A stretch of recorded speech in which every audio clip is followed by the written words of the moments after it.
Praise the Lord. இன்றைய ஜீவ அப்பம் ரோமர் 4ஆம் அதிகாரம் 19, 20, 21 வசனங்கள். அவன் விசுவாசத்திலே பலவீனமாய் இருக்கவில்லை. அவன் ஏறக்குறைய 100 வயது உள்ளவனாய் இருக்கும்போது தன் சரீரம் செத்து போனதையும் சாராளுடைய கர்ப்பம் செத்து போனதையும் எண்ணாதிருந்தான். தேவனுடைய வாக்குத்தத்தத்தை குறித்து அவன் அவ்விசுவாசமாய் சந்தேகப்படாமல் தேவன் வாக்குத்தத்தம் பண்ணினதை நிறைவேற்ற வல்லவராய் இருக்கிறார் என்று முழு நிச்சயமாய் நம்பி தேவனை மகிமைப்படுத்தி விசுவாசத்தில் வல்லவனானான். ஆமென், அல்லேலூயா. பாருங்க, இந்த வசனங்கள் யாரை குறித்து அப்போஸ்தலனாகிய பவுல் சொல்லியிருக்கிறார் என்றால் ஆபிரகாமை குறித்து சொல்லப்பட்டிருக்கிறது. ஆபிரகாம் விசுவாசத்திலே பலவீனமாக இருக்கவில்லை என்று சொல்லப்பட்டிருக்கிறது. பாருங்க, விசுவாசத்திலே பலவீனமாக இருக்கவில்லை. பலவீனம், விசுவாசத்தில் பலவீனம் என்ன? எதை எடுத்தாலும் சந்தேகப்படுறங்கிற எண்ணமும் இல்லை, அவ்விசுவாசமாக இருந்ததும் கிடையாது. அவர் முழு நிச்சயமாய் விசுவாசமாய் உறுதியாய் இருந்தார். அதான் ஆபிரகாம் விசுவாசத்திலே பலவீனமாய் இருக்கவில்லை. அவன் ஏறக்குறைய சொல்லப்போனால் அவன் 100 வயசு ரீச் ஆக போகிறாப்புல. அவன் ஏறக்குறைய 100 வயது உள்ளவனாக இருக்கும்போது, பாருங்க, 100 வயது உள்ளவனாக இருக்கும்போது தன் சரீரம் செத்து போனதையும் சாராளுடைய, அதாவது அவனுடைய மனைவி, ஆபிரகாமோட மனைவி சாராளுடைய கர்ப்பம் செத்து போனதையும் எண்ணாதிருந்தான். பாருங்க, இதுதான் ரொம்ப முக்கியம். அந்த சரீர ரீதியாக நமக்கு நடக்கக்கூடிய காரியங்கள் நம்மளோட வாழ்க்கையிலும் சூழ்நிலைகள் எல்லாம் தோல்வி போல தெரியும். நம்ம அதை எண்ணாது இருக்கணும். பாருங்க, அவனுக்கு 100 இயர்ஸ் ஆக போகுது. சாராளுடைய கர்ப்பமும் அவ்வளோதான். அது அவங்களுக்கு 90 வயசு நியரஸ்ட். அப்போ பாருங்க, அவங்களுக்கும் அந்த கர்ப்பத்தில் இனி எந்த ஒரு ஆசீர்வாதமான எந்த ஒரு காரியங்களும் நடப்பதற்கு வாய்ப்பே இல்லாத சூழ்நிலையாக இருந்த போதிலும் அவன் அதை எண்ணாதிருந்தான், அதை நினைக்காதிருந்தான், அதை பற்றி யோசிக்கவே கிடையாது. பாருங்க, எண்ணாதிருந்தான். தேவனுடைய வாக்குத்தத்தத்தை குறித்து அவன் அவ்விசுவாசமாய் சந்தேகப்படாமல். இதுதான் ரொம்ப இன்னும் முக்கியமானது. தேவனுடைய வாக்குத்தத்தத்தை குறித்து ஆபிரகாம் அவ்விசுவாசமாய், விசுவாசத்தோடு இல்லை, அவ்விசுவாசமாக ஒரு டவுட்ஃபுல்லாக அப்படி சந்தேகப்படாமல் இருந்தான். பாருங்க, நமக்கும் ஆண்டவர் வாக்குத்தத்த வசனங்கள் அநேக காரியங்கள் நமக்கு கொடுப்பாரு. வேதத்தை படிக்கும்போது நிறைய வசனத்தின் மூலம் நம்மளோட பேசுவார். மகனே, நான் உன்னை கொண்டு இந்த காரியங்களை செய்வேன், இப்படி நடத்துவேன், நீ பயப்படாதே, திகையாதே, நான் உன்னை பெறப்படுத்துவேன், உனக்கு நீ அதிசயங்களை காண செய்வேன். எத்தனையோ வாக்குத்தத்தங்கள் யார் இருக்கோ, எப்படி நம்ம எதிர்பார்த்தோமோ அதுக்கு தகுந்த ரிலேட்டடாக நிறையா காரியங்களை ஆண்டவர் சொன்ன போதிலும் நம்மளுடைய வாழ்க்கை முறைகளை அவர் வாக்குத்தத்தம் கொடுத்த போது நம்மளுடைய சூழ்நிலைகளை பார்த்தால் அதற்கு நேர்மாறாக இருக்கும். சுத்தமாக சந்தேகம், ஒன்றுத்துக்கு சம்பந்தமே இல்லாத காரியமாக இருக்கும். ஆண்டவரே, நீங்கள் இப்படி சொன்னீங்க, ஆனால் என் சூழ்நிலை இப்படி இருக்குது, எப்படி ஆண்டவரே? சொல்லப்போனால் நம்ம அநேக கடன்களை வாங்கி அப்படியே தரித்திரத்தில் இருப்போம்.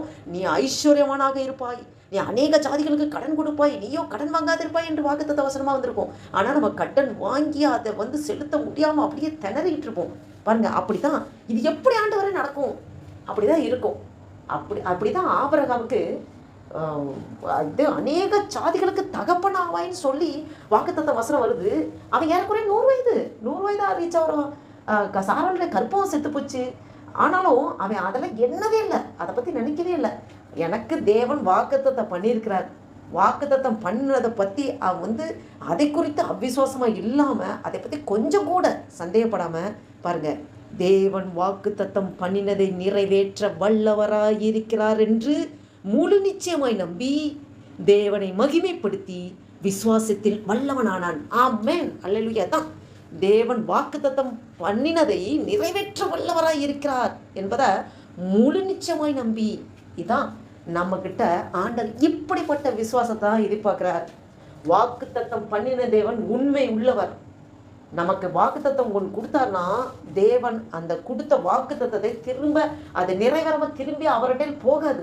அது நிறைவேற்றி வந்த காரியம் நினைத்தே ஆகும், அது நடந்தே ஆகும்.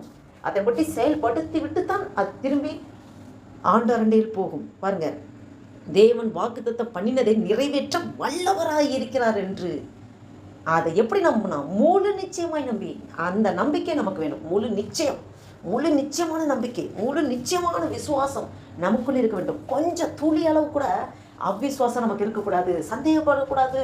தேவன் என்ன சொல்கிறாரு, வாக்குத்தத்த வசனம்லாம் கொடுக்குறாரு, வருஷங்கள் தான் கடந்து போகுது, என் சூழ்நிலை மாறல, என் வாழ்க்கை முறை மாறல, எல்லாம் அப்படியே தான் இருக்குது. அப்படின்னு சோர்ந்து போய் அவ்விசுவாசமாக அதை வாயிலே நம்ம அந்த மாதிரி அறிக்கையிட்டு அப்படி இருக்கக்கூடாது. தேவன் ஜீவனுள்ள தேவன். அவர் தேவன் வாக்குத்தத்தம் பண்ணினதை நிறைவேற்ற வல்லவர் என்று நாம் முழு நிச்சயமாய் நம்ப வேண்டும்.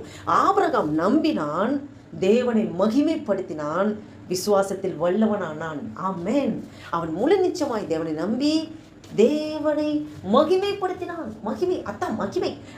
நமக்கு சூழ்நிலைகள் இன்னும் நடைபெறாமலே இருக்கும். இன்னும் அந்த வாக்குத்தத்தம் பண்ணி நமக்கு பண்ணினவர் உண்மையுள்ளவர். நமக்கு வாக்குத்தத்த வசனத்தை கொடுத்துட்றாரு. அந்த வசனத்தை படி இன்னும் நடக்கவே ஆரம்பிக்கல. ஆனாலும் நம்ம என்ன பண்ணோம்? ஆண்டவர் எனக்கு அதை தந்து விட்டார் என்று நம்பி விசுவாசித்து தேவனை நாம் மகிமைப்படுத்த வேண்டும். நாம் தேவனை மகிமைப்படுத்த படுத்த படுத்த ஆண்டவருக்கு துதி செலுத்த செலுத்த செலுத்த ஆண்டவருக்கு நன்றி சொல்ல சொல்ல சொல்ல காரியங்கள் அப்படியே மாறுதலாய் நடக்கும். அது எங்கிருந்து வருது இந்த ஆசீர்வாதம்? எங்கிருந்து வருது விடுதலை? எங்கிருந்து வருது இந்த சுகம், ஆரோக்கியம், உயர்வு, மேன்மை? எல்லாமே தேவனை மகிமைப்படுத்தும் போது அப்படியே அதெல்லாம் நடக்க ஆரம்பிக்கிறது. அப்போ நம்ம ஆண்டவருக்கு ஸ்தோத்திரம் சொல்லணும். நடந்தாலும் உட்கார்ந்தாலும் படுக்கும் போது எந்திரிக்கும் போதும் எந்த வேலை செய்தாலும் எஸ்ப்பா உங்களுக்கு நன்றிப்பா, தேங்க்யூப்பா, நீங்கள் கூட இருக்கீங்கப்பா, ஆண்டவரே நீங்கள் எல்லாம் செஞ்சு கொடுத்ததுக்க ஸ்தோத்திரம்ப்பா, ஆண்டவரே உங்கள் நாமம் மகிமைப்படுறதாங்க, நீங்கள் உயர்ந்த ஆண்டவரே, நீங்கள் பெரியவரப்பா, நீங்கள் நன்றிப்பா அப்படின்னு சொல்லி நம்ம இருதயத்தின் ஆழத்திலிருந்து ஆண்டவருக்கு நன்றி சொல்லணும், மகிமைப்படுத்தணும், அவர் நாமத்தை உயர்த்தணும். நாம் அவர் நாமத்தை உயர்த்த உயர்த்த உயர்த்த உயர்த்த அவர் மேலே விசுவாசத்தை முழுமையாக வைத்து அவர் மேல் நம்பிக்கையாக இருக்க நம்மளை பாருங்க விசுவாசத்தில் வல்லவனாக நம்மளை ஆண்டவர் உயர்த்த வல்லவராக இருக்கிறார். பாருங்க, விசுவாசத்தில் வல்லவனானான் ஆபிரகாம். தேவனை மகிமைப்படுத்தி விசுவாசத்தில் வல்லவனானான். நாமும் தேவனை மகிமைப்படுத்தி நாம் ஒவ்வொருவரும் விசுவாசத்தில் வல்லவளாகவும் திகழ ஆண்டவர் இந்த வசனங்களின் மூலம் ஆவியானவர் உங்களோடும் என்னோடும் ஆண்டவரே ஆவியானவர் நம்மளோடு பேசிக் கொண்டிருக்கிறார். தரதரமா இந்த சிந்தையோடு நாம் இந்த நாளில் ஆண்டவர் நோக்கி ஜெபம் செய்வோம். அன்பும் இரக்கம் நிறைந்த பரம தகப்பனையும் நன்றியோடு துதிக்கிறோம் ஐயா, ஸ்தோத்திரிக்க கர்த்தாவே. இந்த அருமையான நாளைக்காய் நன்றி செலுத்துகிறோம் ஆண்டவரே. இந்த 2025 வருடத்தில் ஆண்டவரே மே மாதம் 3ஆம் தேதியை காண கிருபை செய்திரே உமக்கு கொடான கோடி ஸ்தோத்திரம் ஐயா. நன்றி அப்பா ஆண்டவரே.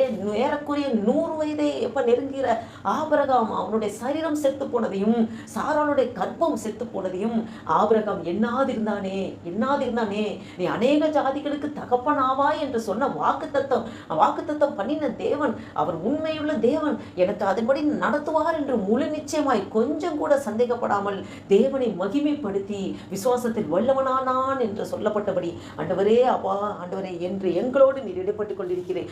ஆபிரகாம் உம்மீது உள்ள எப்படி விசுவாசம் வைத்தானோ அதுபோல நாங்கள் ஆண்டவரை உம்மீது ஆண்டவர் முழு நிச்சயமாய் நம்பி ஆண்டவர் எங்களுக்கு கொடுத்த வாக்குத்தத்தத்தை நாங்கள் பற்றி கொண்டு அப்பா உம்மை உயர்த்த அப்பா உமக்கு கனத்தை துதியை செலுத்த ஆண்டவரே எங்கள் இருதயத்தை நீர் அப்படியாய் உற்சாகப்படுத்துகிறதுக்காய் ஸ்தோத்திரம் ஆண்டவரே. நாங்கள் உண்மை நம்புகிற கர்த்தாவே, உண்மை நம்பின பிள்ளைகளை நீர் ஒருபோது வெட்கப்படுத்துவதில்லை ஆண்டவரே, கை விடுவதில்லை ஆண்டவரே. இந்த வீடியோவை ஆண்டவரை கேட்டுக்கொண்டிருக்க பார்த்து கொண்டிருக்க ஒவ்வொருவரையும் நீங்க ஆண்டவரே அப்பா விசேஷத்தை அபிஷேகத்தினால் நிரப்புவதற்காய் ஸ்தோத்திரம் ஆண்டவரே. விசுவாசத்தில் உறுதியாய் தனித்துக் கொள்ள ஆண்டவர் ஒவ்வொரு பலத்தை தருகிறதுக்காய் ஸ்தோத்திரம் ஆண்டவரே. அப்பா ஒவ்வொரு என்னென்ன கஷ்டங்கள் இருக்கிறார்களோ, என்னென்ன பாடுகள் இருக்கிறார்களோ, என்னென்ன உபத்திரங்கள் இருக்கிறார்களோ ஆண்டவரே அவங்களுடைய தீமை எல்லாம் நன்மையாக மாற்றும்படியாக ஜெபிக்கிற கர்த்தாவே நன்றி அப்பா. நீங்க அப்படியே செய்கிறதுக்காக ஸ்தோத்திரம் ஆண்டவரே. நன்றி ஆண்டவரே.